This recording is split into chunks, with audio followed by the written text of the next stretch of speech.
Sebagai upaya peningkatan produktivitas di sektor pertanian daerah, Brigade Pangan Banyuasin menerima bantuan 52 unit alat dan mesin pertanian jenis rotavator dari Kementerian Pertanian.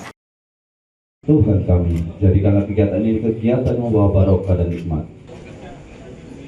Sebagai upaya peningkatan produktivitas di sektor pertanian daerah, Brigade Pangan Banyuasin menerima bantuan sebanyak 52 unit alat dan mesin pertanian jenis rotavator dari Kementerian Pertanian.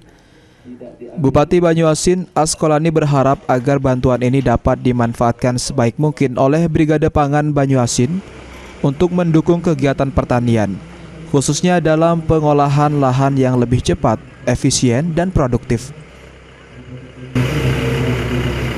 Nah, harapan kita menyerahkan ini dengan brigade, namanya Brigade Pangan Banyuasin, untuk lebih memaksimalkan mengelola lahan di wilayah mereka masing-masing. Dan tentunya dengan adanya pembagian alat ini membuat petani kita lebih semangat lagi untuk olah lahan dengan sebaik-baiknya, dengan harapan hasil produksinya akan bertambah, berlipat. Kalau sekarang kita baru 5,3 Pak Arif ya, 5,3 ton per hektar.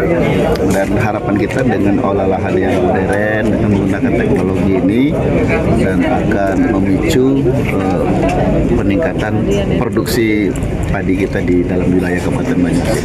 Saya yakin dan percaya Banyuasin insya Allah ke depan nomor 1. Kita harus swasembada pangan, itu yang paling penting. Nomor itu bukan segala-galanya, tapi yang paling penting Banyuasin mampu membuat swasembada pangan, bisa membantu kabupaten kota lain yang ada di Republik Indonesia.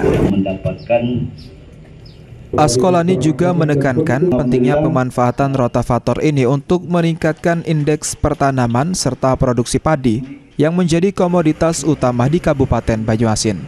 Dengan dukungan fasilitas pertanian yang memadai, Kabupaten Banyuasin dapat bertransformasi menjadi lumbung pangan nasional nomor 1 di Indonesia. Ridho Ilahi,